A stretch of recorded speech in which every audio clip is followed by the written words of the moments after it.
This is the Onion News Network, a tornado of truth decimating the mobile home of lies. Good evening, fact seekers. A breast cancer awareness walk was canceled today after organizers found everyone in America is already aware of the disease.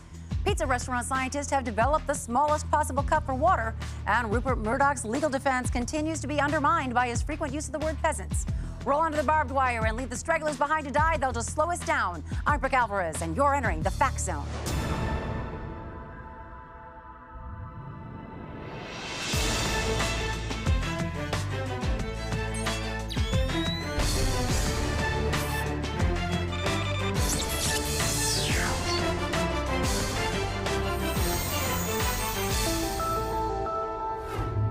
Good evening. Tonight, all of America is following the search for abducted one-year-old Kate Harris. And no one has been following this case more closely than the Onion News Network's own Shelby Cross, who literally has not slept since baby Kate was abducted 72 hours ago. She keeps taking what she calls her vigilance pills. We'll get the latest on baby Kate from Shelby later in the show. But right now, I thought I'd take a moment to address some rumors that have been circulating online. Yes, it's true. Thomas Pynchon and I have indeed divorced. While it has been many years since I've been single, I'm sure I'll be able to find someone who lives up to my standards, which include a naturally hairless chest and fluency in a minimum of 16 languages. On that note, I'd like to invite our viewers tonight to enter a Twitter contest we're holding. Whoever sends in the most complimentary tweet to me during the break will win a lock of my flaxen tresses. All right, we'll be reading the best responses later in the show. But right now, let's go to our top story. Though the birth is still a few months away, a new government report says that the nation must be on high alert for an upcoming barrage of terrible Jay-Z rap ballads about fatherhood.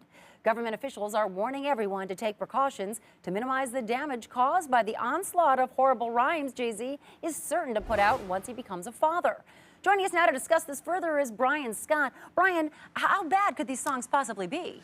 Well, the latest projections based on Jigga Man's career trajectory suggest that we're headed for disaster. He's already gone from ghetto anthems to Frank Sinatra-style ballads, which seems to indicate we could be looking at unprecedented levels of cheesiness. Well, many Americans are not taking the threat seriously, Brian, saying that they wouldn't believe that Jay-Z could go that soft. Right, Brooke. A lot of people just don't want to believe the possibility they might be caught listening to saccharine rhymes about the joys of fatherhood from the man who once put out bangers like Money Cash Hose. Yeah, so there's no telling how many millions are going to be completely unprepared for a tsunami of cornball raps about how his life has changed the moment his child came into the world. Exactly. From now on, we can expect cliched rhymes about trading liquor bottles for baby bottles, that sort of thing. Yeah, no room in the Maybach for a child's seat. Yeah, right. A complete disaster. The CIA intercepted a couple of early tracks that have actually leaked out.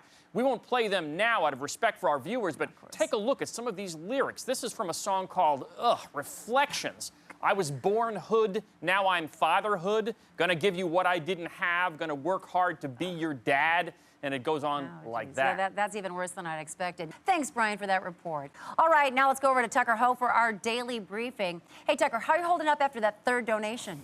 Oh, I'm fine, Brooke, just fine. It's an honor to have the same rare blood type as you. Oh, well, it's the entire reason you were hired. Great. I've contributed 3 pints to your stockpile today. Well, keep that blood coming, Tucker. I may be needing some soon because I've heard taking classes is a great way to meet other singles, so I've signed up for street luging and X dancing. Okay, then. Let's start in Washington, where First Lady Michelle Obama is under increased protection after the Secret Service foiled a kidnapping plot by a group of obese people angry over her attempts to get the country to eat healthier and exercise. FBI agents uncovered this video manifesto created by an obese extremist group, which was intended to be released after the crime. The First Lady must stop her fascistic and un-American reduction of portion sizes immediately. We won't let anyone tell us how many calories are in 2 20-piece McNuggets.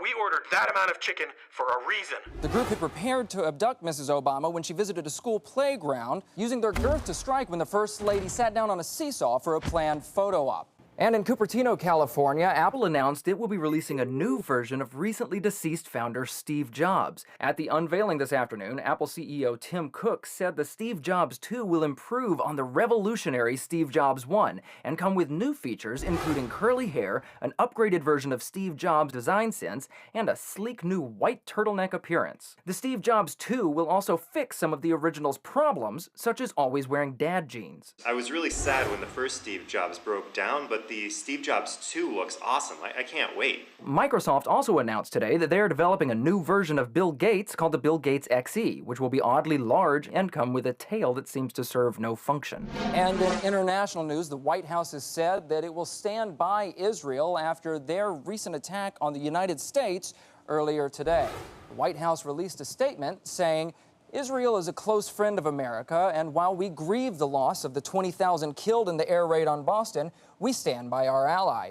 And, whoops, turned a bit too fast. Just blacked out there for a sec. Tucker, go get yourself a glass of orange juice and get back to that cod. I want 10 pints by the end of the day.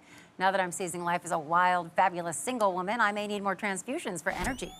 Okay, we've got a breaking news blast now. Quick poll data is showing that President Obama's popularity is skyrocketing after punching investment banker Ron Milner in the mouth a few hours ago. Witnesses say that while the banker did nothing to provoke the punch, which was captured by a photographer during a White House meet and greet, slugging the little Mr. Moneybags has given Obama instant credibility among voters who'd previously been critical of his reluctance to shatter some Wall Street prick's teeth with his fist. The president released a brief statement after the incident saying, quote, sometimes you see someone and you just know that you wouldn't be able to forgive yourself if you didn't knock his teeth halfway down his throat. I don't feel compelled to apologize. Go to OnionNewsNetwork.com and let us know if you think Milner had it coming or if Obama should have left the little dweeb alone.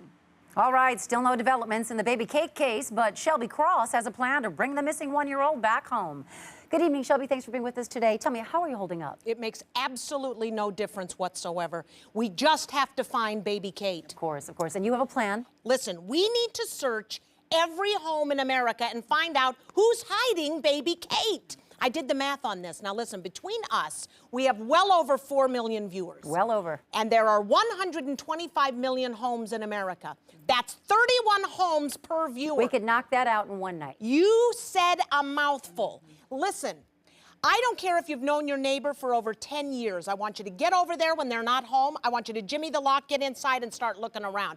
I took a camera with me last night on one of my baby Kate raids just to show people how it's done. And I want to thank my cameraman, Robbie, for coming with me. Did a terrific job. Can we look at this? You're going to want to stay nice and low to the ground so they can't see your head in any first floor windows. Now, I like to use a nice thick terry cloth towel, but you can use a rock in a pinch.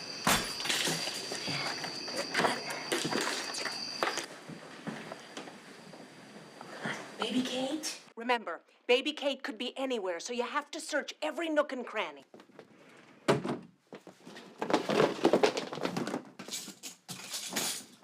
Now, Are you in here?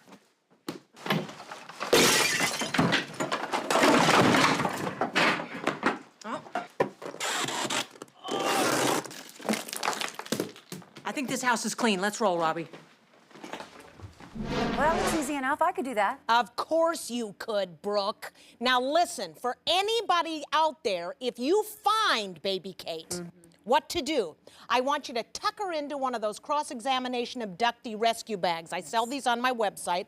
Email me with the subject line, I've got baby Kate, and then just wait for me to come to you. This is far too important to involve the police.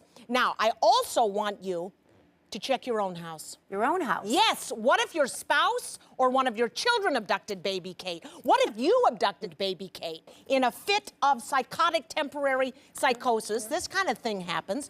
I checked my house last night, and then I checked it again this morning, and then I lit it on fire to make it perfectly clear to any kidnappers out there, you are not welcome to hang out in my house when I'm at work. Wow, Shelby, thanks for being on the show today. Oh, my pleasure. Wow, that Shelby Cross is an American original, whatever that means. During the break, log on to OnionNewsNetwork.com, take our Insta poll. Do you think the media has been paying too much attention to the story of missing baby Kate? We'll have the results when we come back. Now, tell me how you think I could have done this. All right, let's check our Insta poll. The question is, has the media been paying too much attention to the story of missing baby Kate? 30% said no, please do more special reports and show more ads about this topic. 40% said the Onion News Network has been doing a perfect amount of coverage. And 30% said, I agree, the Onion News Network's coverage has been perfect. Wonderful. Well, it looks like we're getting a news blast here. The Wall Street banker whose pretty little face got knocked out of shape by the president is now making his first public statement since that fateful punch earlier today. Let's bring you there live. All I did was my job, and for that I'm getting my teeth chipped by the president permanently for no reason. Shut up. Excuse me, what? What do you mean, shut up? I mean, shut up, asshole, or I'll chip the rest of your goddamn pretty boy teeth. Oh, that's nice. Why don't you focus on taking notes in your little notebook? Maybe we should kick your ass. Oh, yeah? Go for it, asshole. Oh, yeah. Come on. Hate me. I don't care. Mom Hate should me. have punched you in the dick. Hey, big guy. It's not my fault that your parents wasted their money on J school. Get a real degree, and then we'll talk. Jesus Christ. It's times like these that I miss being a field reporter. I'd wrap my hand around a stack of nickels and knock that pretty little finance prick's teeth right down his throat.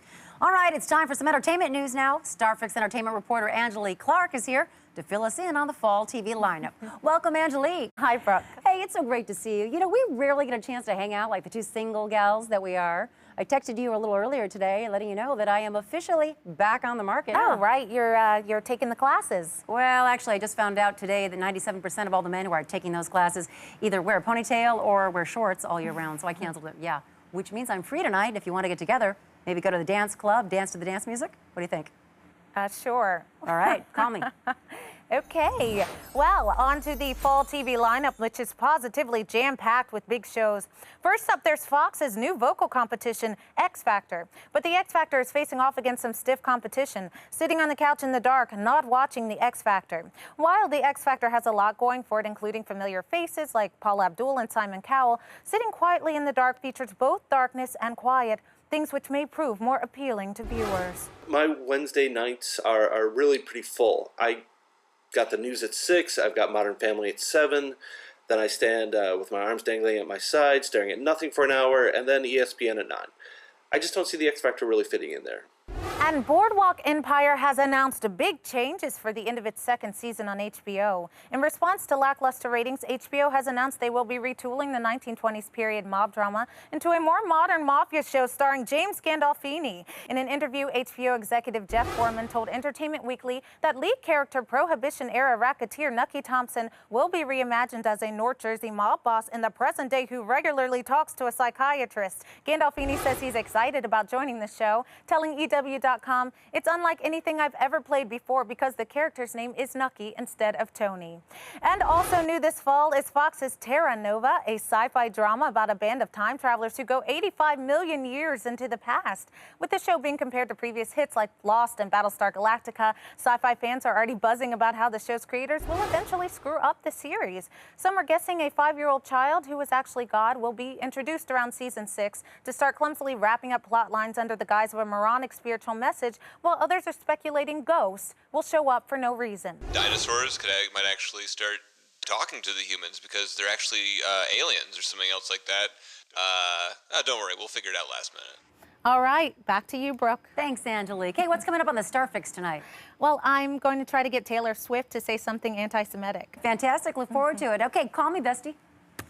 Hey, I just love that Angelique. She's something else. Now for the tragic story of a drunk driving death, let's turn to Onion News Network rising star, O'Grady Shaw.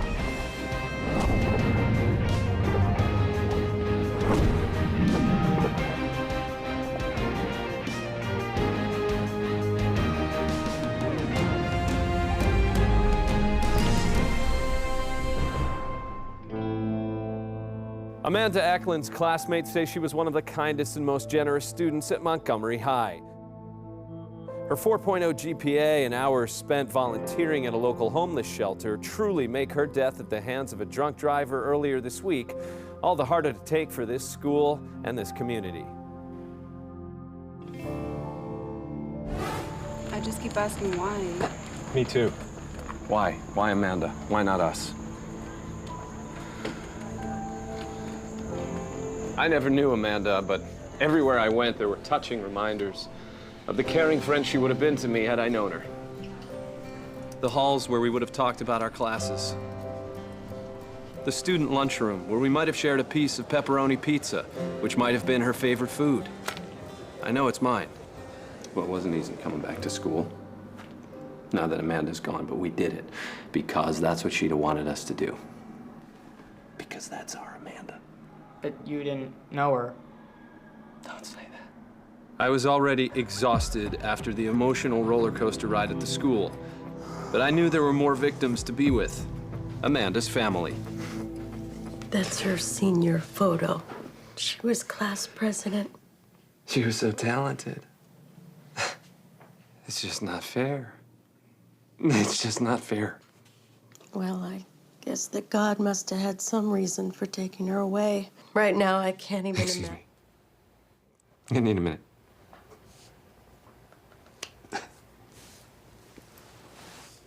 I'm sorry. Can I keep this?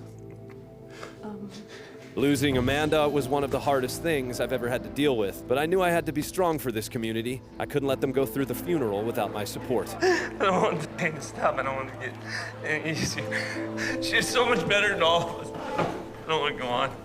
The pain. She was so much good. She cared about so many people. She loved you so much. Andrew, she loved you so much. What's your name? She loved you, Russell. And we have O'Brady Shaw with us right now. Thanks, Brooke. Not quite how I would have reported the story. Seems a bit unprofessional to let yourself get so emotional. Well, when people are feeling pain, I feel it too. Don't you ever get emotionally invested in a story? No, I don't. You know, I had my tear ducts cauterized years ago, and I like to keep my emotions stored in a special place in my mind where they only come out for my night terrors. I guess it's like that old Japanese proverb. Wakatara sono mama de. Yeah, okay. I saw that special report you did from the war zone in Darfur the other night. You almost got shot at one point. I didn't even notice. I was so wrapped up in the feelings of the moment. That bullet could have passed right through me. I wouldn't have even felt Yeah, it. too bad that didn't happen. Okay, thanks for stopping by, O'Brady. All right, when we come back, we'll read some of the best entries for our Compliment Brooke Twitter contest, and who knows where things might lead from there. Maybe you invite me over on a ride on the container ship that you use in your import-export business. Maybe we get a little frisky. Well, let's just say, we'll see. Stay with us. You can take off your live-proof vest now because you're back in the fact zone. Well, we got a lot of entries into the Compliment Brooke Alvarez Twitter contest, including user @TonyCameIn, who says, @Brooke Alvarez, hell yeah, I'd tap that, and @24Phantom, who says, you slamming, girl. Well, it looks like we don't have a winner just yet because these compliments are pitiful.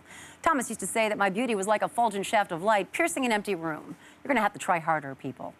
Well, in efforts to reduce the number of troops in Afghanistan, the U.S. military has increasingly relied on the use of unmanned Predator drones. But after 10 years of combat in Afghanistan, is it time to take a second look at our policy of killing Afghan children with missiles shot from terrifying remote control flying robots? Well, for some answers on this, let's see what the first responders have to say. Hello, Duncan, Jason, Nancy.